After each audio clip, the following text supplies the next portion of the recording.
Hello बच्चों, कैसे हो? मैं बता दूं, मैं तो फुल टू रेडी हूँ आप सबको 80 आउट ऑफ 80 दिलवाने के लिए। Yes guys, so let's begin with our new chapter which is theory of supply. ठीक है, सो ये तो बिल्कुल ही डिमांड का ऑपोजिट है, राइट? तो इधर अपन को हमेशा सप्लाई के पॉइंट ऑफ व्यू से सोचना होता है। So I've handpicked again 5 questions. Now let's begin with the first one. Okay? चलिए, सो पहला क्वेश्चन हमें क्या बोल रहा है?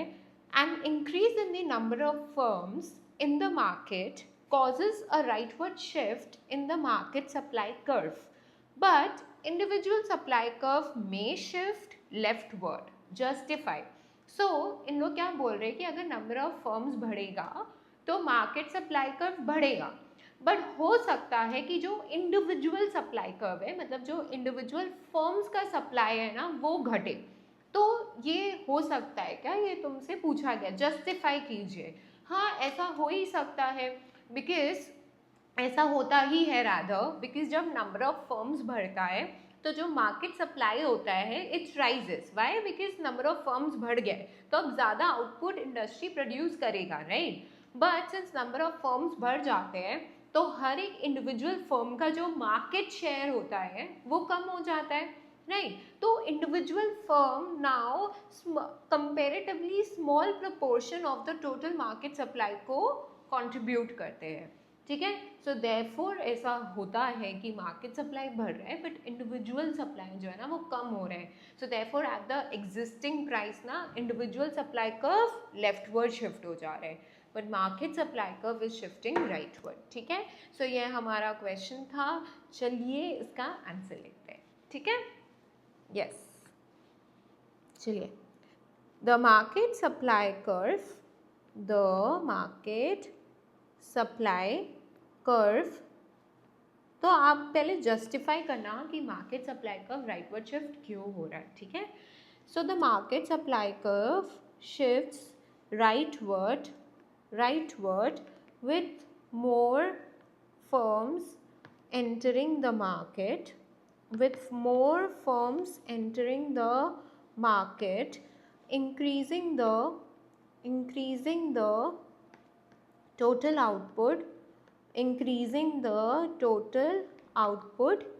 at each price level,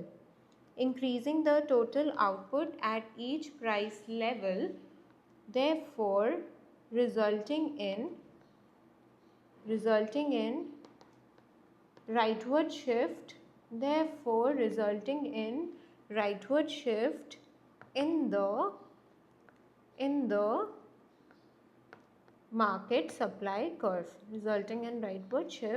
the market supply curve, ठीक है। However, अब हम लोग ने जस्टिफाई कर लिया कि मार्केट सप्लाई कर्व तो राइटवर्ड शिफ्ट हो रहा है। However, the individual supply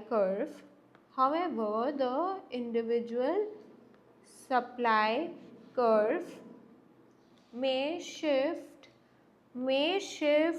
leftward due to increased competition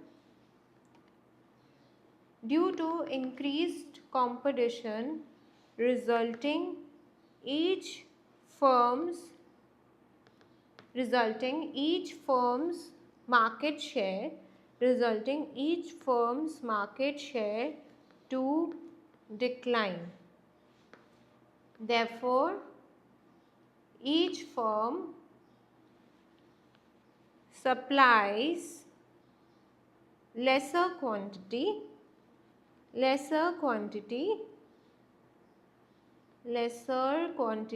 at a given price. Therefore, each firm supplies lesser quantity at a given price, resulting in leftward shift. Resulting in leftward shift of the individual supply curve.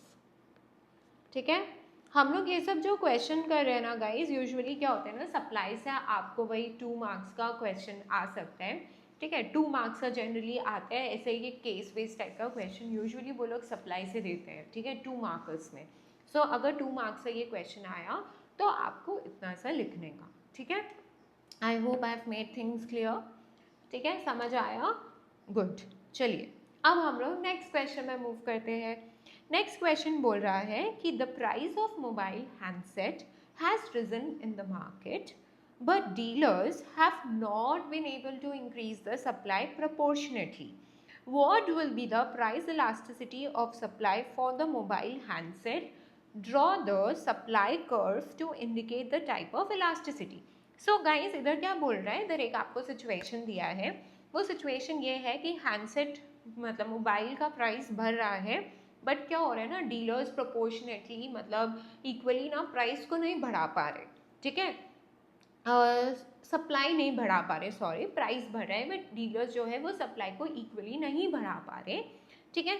अब तुमसे पूछा है ऐसे cases में जहाँ dealer price के हिसाब से अपने सप्लाई को उतना नहीं चेंज कर पा रहा, वहाँ तुम बताओ कि प्राइस इलास्टिसिटी ऑफ सप्लाई कैसा होगा, एंड फिर तुम बना के भी दिखाओ।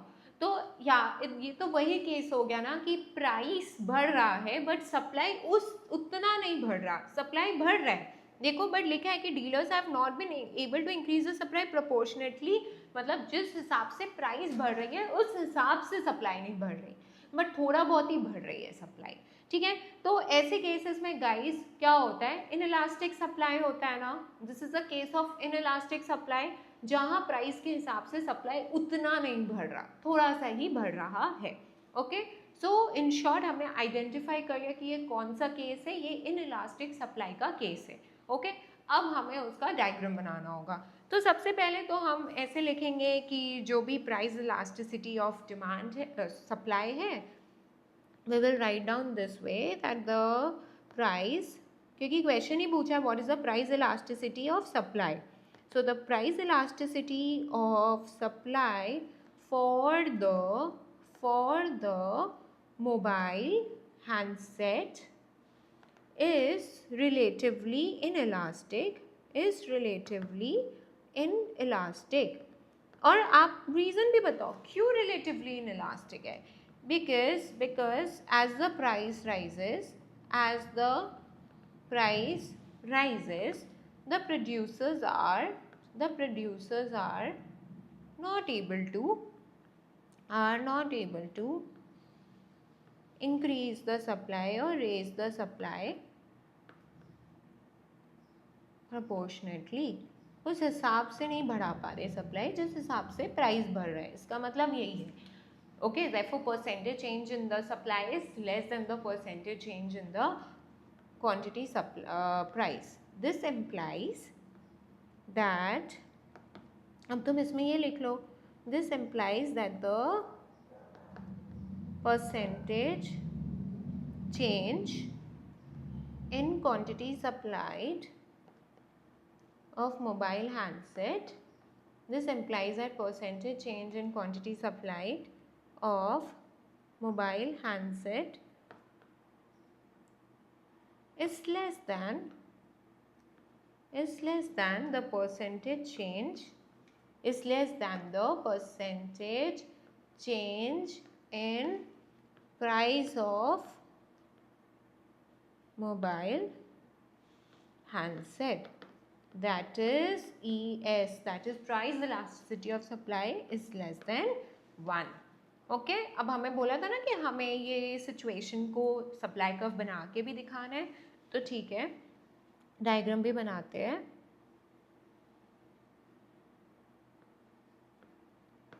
क्वांटिटी, आप x के बदले डायरेक्ट वहाँ क्वांटिटी भी लिख सकते हो, y के बदले डायरेक्टली प्राइस भी लिख सकते हो, या आप xy लिख सकते हो और नीचे एक्सिस में लिख सकते हो, ठीक है।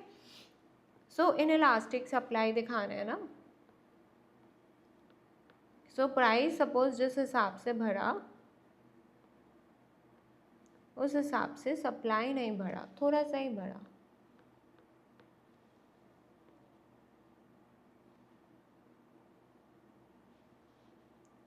अब हम लोग ज्वाइन कर देंगे सप्लाई कर्व। तो देखो हमें कैसा सप्लाई कर्व मिल रहा है, स्टीपर सप्लाई कर्व मिलता है, ठीक है। सो हम लिखेंगे therefore the above, S name दे दो इसको, the above supply curve S is originating from x axis, है ना, showing inelastic supply, क्योंकि जब सप्लाई इनइलास्टिक होता है तो याद है वो एक्स एक्सिस से ओरिजिनेट करता है, ठीक है। सो ये था हमारा सेकंड केस, ओके। सो या दिस इज हाउ अपन डायग्राम बना के इसको अपना फुल एकदम प्रेजेंट किया आंसर को, ठीक है। सो ये था question number 2। Now let's move on to question number 3, ठीक है। सो क्वेश्चन नंबर 3 में से क्या पूछ रहा है कि technical advancement leads to cost saving, okay. Now with the help of a diagram explain the effect of technical advancement on the supply curve. अभी देखो क्या होता है ना, जब आप एडवांस टेक्नोलॉजी यूज़ करते हो तो क्या असर होता है पता है, कॉस्ट ऑफ प्रोडक्शन कम हो जाता है, हाँ कि ना। और कॉस्ट ऑफ प्रोडक्शन कम होगा तो प्रॉफिट मार्जिन बढ़ेगा गिवन द प्राइस, अगर मार्केट प्राइस वैसा का वैसे ही है, बट टेक्नोलॉजिकल एडवांसमेंट होगा तो कॉस्ट ऑफ प्रोडक्शन घटेगा, कॉस्ट ऑफ प्रोडक्शन घटेगा तो प्रॉफिट मार्जिन बढ़ेगा। Now at the given price the seller would be willing to supply larger quantity of a commodity, because उसको तो फायदा है, अगर उसका प्रॉफिट मार्जिन बढ़ेगा तो वो तो और सप्लाई करना चाहेगा eight the existing price, and what will happen guys, हमारा जो सप्लाई कर्व है वो राइटवर्ड शिफ्ट हो जाएगा, क्या होगा, वो राइटवर्ड शिफ्ट होगा। तो वही चीज़ हमें जस्टिफाई करना है, क्लियर। ये आपका वो वाला पॉइंट हो गया, जो एडवांस टेक्नोलॉजी आप लोग फैक्टर्स अफेक्टिंग सप्लाई किए होगे ना, क्वांटिटी सप्लाई का जो हमारा एकदम स्टार्टिंग में टॉपिक होता है, उसमें एक टॉपिक था ना टेक्नोलॉजी वाला पॉइंट, जिसमें दो चीज़ के बारे में बोला था, एडवांस टेक्नोलॉजी होगा तो क्या होगा, और अगर आउटडेटेड या ऑब्सोलीट टेक्नोलॉजी यूज़ कर रहे हो तो क्या होगा। तो यू नो ऐसे बोलो फैक्टर्स से भी पॉइंटर्स उठा के केस बना के आपसे सप्लाई कर्व पे इफेक्ट पूछ सकते हैं, इसलिए यहाँ ऐसा मत करना एनी 4 फैक्टर लर्न कर लिया खत्म, नो। हर एक फैक्टर को आप समझोगे और हर एक फैक्टर को आप एनालाइज करोगे कि इसका सप्लाई कर्व में क्या इफेक्ट हो सकता है, मतलब मूवमेंट हो सकता है, शिफ्ट हो सकता है, क्या हो सकता है, ठीक है। सो you high chances of getting such kind of questions, okay। So let's proceed with the answer. So advancement of technology reduces the cost of production, ठीक है, thereby raising the profit margin, ठीक है। This allows the firm to produce more and at a higher efficiency, leading to an increase in supply, and rightward shift of the supply curve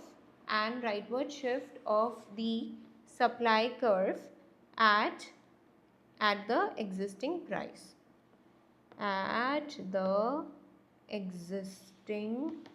price, ठीक है।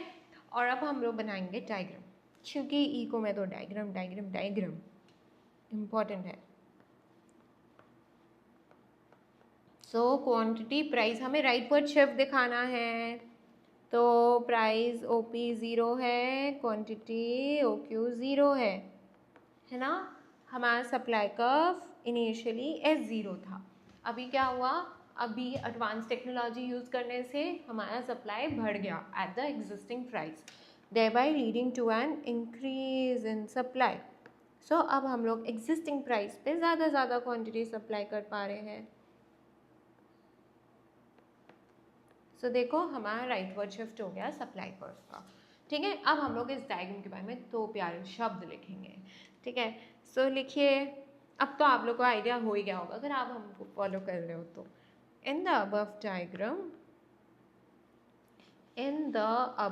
Diagram supply of a commodity rises from OQ0 to OQ1, leading to a rightward shift in supply curve from S0 to S1। ठीक है, done. सो ये था हमारा question number 3। Okay, and ये था हमारा आंसर। चलिए अब हम लोग मूव ऑन करते हैं अपने नेक्स्ट क्वेश्चन में, क्वेश्चन नंबर 4। ओके, सो ये क्वेश्चन हमें क्या बोल रहा है, observe the diagram given below carefully and which concept does it represent. बताओ पता है कि कॉन्सेप्ट से लास्ट ईयर क्वेश्चन भी आया था और वो क्वेश्चन घुमा के आया था, बट कॉन्सेप्ट अगेन यही था जिससे अब देखो क्या बोला है, एक्स एक्सिस पे labour supply and Y axis पे वेज है। तो ये कौन सा कॉन्सेप्ट है, exception to law of supply. क्योंकि देखो यहाँ हमारा जो लेबर सप्लाई कर्व है वो कैसा है, बैकवर्ड बेंडिंग, और बैकवर्ड बेंडिंग किसका होता है, एक्सेप्शन में होता है। ठीक है, सो अब तुमसे पूछा है कि which concept does it represent. So it represents what, an exception to law of supply. जहाँ हम देख पा रहे हैं कि इनिशियली वेज W0 था तो लेबर L0 आवर्स काम कर रहा था। ठीक है, जैसे ही वेज रेट W0 से W1 हुआ, you see the labour supply has increase from L0 to L1। बट उसके बाद जब फर्दर वेज रेट बढ़ के W2 हुआ तो लेबर सप्लाई जो है हमारा L0 से L2 हो गया, L0 से L2 हो गया, लेबर सप्लाई घट गया, है ना। So with further increase in the wage rate we saw that the labour supply has fallen. Okay, therefore इसके वजह से बैकवर्ड बेंडिंग सप्लाई का ऑब्टेन हुआ, क्योंकि वेज बढ़ने से फर्दर सप्लाई नहीं बढ़ा। क्यों, क्योंकि वर्कर इनिशियली तो लेबर प्रेफर कर रहा था to leisure, but after a certain point of time labour वो प्रेफर नहीं करता, वो लेजर प्रेफर करता है over labour, that is why. तो हम लोग को अगेन ये 2 मार्क्स के हिसाब से आंसर करने का है, तो इसमें डायग्राम तो खुद ही बना के दे दिया है, हमें बस लिखना है कहानी। ठीक है, सो चलिए शुरू करते हैं। सो लिखो the above curve LS is a backward bending labor supply curve, is a backward bending labor supply curve which is an exception to law of supply, ठीक है। this would mean अब इसका मतलब क्या है कि smaller quantity will be supplied at a higher price than at a lower price। Higher, आप क्या कर रहे हो, आप कम क्वांटिटी सप्लाई कर रहे हो हायर प्राइस पे। ठीक है, फिर आप उसको फर्दर वो करो, इलेबोरेट करो कि as the wage rate rises from OW0 to OW1 the laborer works for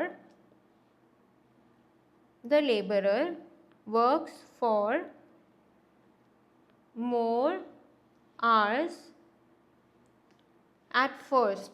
labour work कर रहे हैं initially for more hours, as the wage rate rises the labor works for more hours initially as seen in the above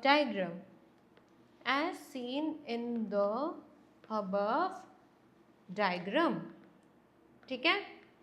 फिर the labour supply increases from, इसलिए क्या होता है, जो labour supply, labour supply इधर मतलब क्या होता है, आवर्स वर्क ना, वही तो इधर लेबर सप्लाई डिपिक्ट करता है. So the labour supply that is hours worked increases from OL0. Increase हो गया ना OL0 से, इंक्रीज हो गया OL0 से OL1 तक, इंक्रीज हो गया OL0 से OL1 तक. क्यों? क्योंकि at this stage the worker prefers what? काम, मेहनत, लेबर टू लेजर, है ना, वो लेबर प्रेफर करता है over leisure. He wants to earn more by working more hours. He wants to earn more by working more hours. तो initially तो सब ऐसा ही करते हैं, जैसे वेज बढ़ाने के लिए, अपना सैलरी बढ़ाने के लिए ना ज़्यादा से ज़्यादा देरी काम करने को रेडी होते हैं, ठीक है. फिर बट हाउएवर उसके बाद क्या होता है ना, आप जब एक लेवल पर पहुंच जाते हो, however after certain stage, you know, as the wage rate rises from OW1 to OW2, the worker prefers leisure to labor. फिर वो क्या प्रेफर करने लगता है, लेजर प्रेफर करने लगता है. So he works for lesser hours even at a higher wage rate. वो क्या कर रहा है, वो लेसर आवर काम करने को रेडी हो रहा है. So the individual supply curve, इसलिए जो हमारा इंडिविजुअल सप्लाई कर्व है वो क्या है, बैकवर्ड.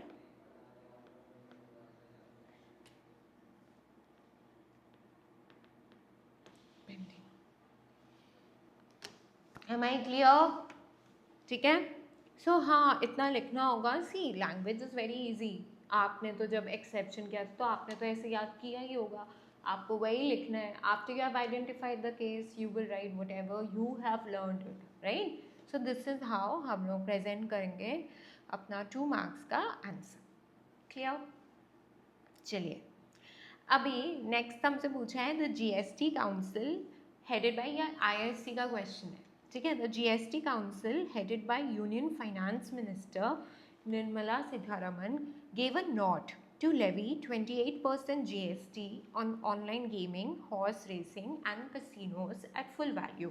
तो GST काउंसिल जो था वो ये बोला कि अभी ऑनलाइन गेमिंग, ये हॉर्स रेसिंग, ये सब पे ना 28% GST लगेगा, ठीक है. Analyse the impact on the supply of online gaming. अभी GST क्या होता है, एक इनडायरेक्ट टैक्स होता है. याद है एक पॉइंट तुम लोग किए थे टैक्सेस एंड सब्सिडीज का, फैक्टर्स अफेक्टिंग सप्लाई में, तो उसमें किए थे ना कि अगर इनडायरेक्ट टैक्स बढ़ता है, ठीक है, so cost of production rises, profit margin falls and supply will fall. And GST यहाँ क्या है, एक इनडायरेक्ट टैक्स होता है ना, तो अगर GST बढ़ जाएगा तो सप्लाई क्या होगा, सप्लाई विल फॉल, है ना. And what will happen to the supply curve, अगर at the existing price supply गिरेगा तो supply curve will shift dash leftward, right. So पूछा है analyse the impact on the supply of online gaming, explain with the help of a diagram. तो ये ISC का question है, ठीक है. चलिए इसको किया जाए. सो हम लोग लिखेंगे it will lead.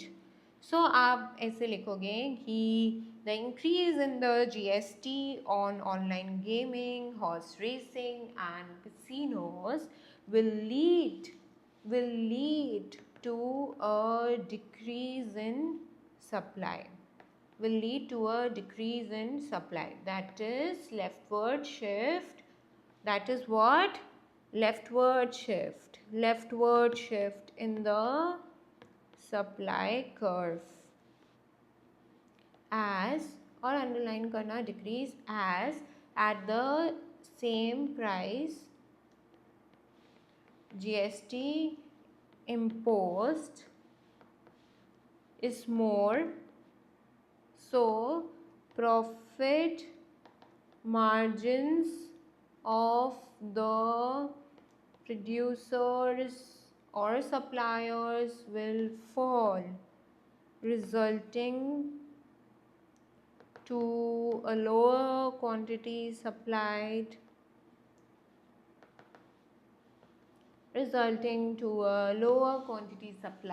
at each price, resulting to a lower quantity supplied at each price. ठीक है, चलिए अब हम लोग डायग्राम बना देंगे.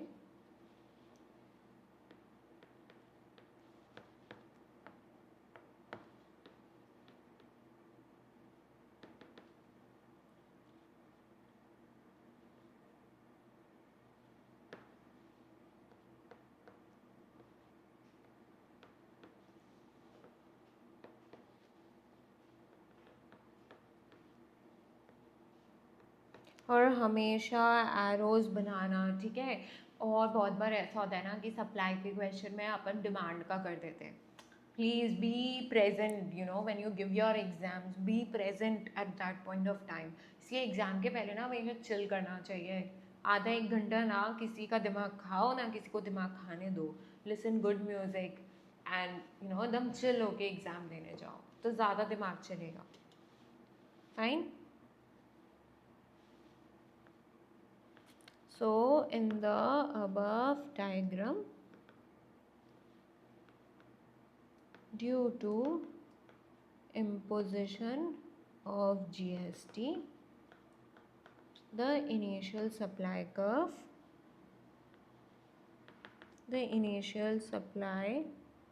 has decreased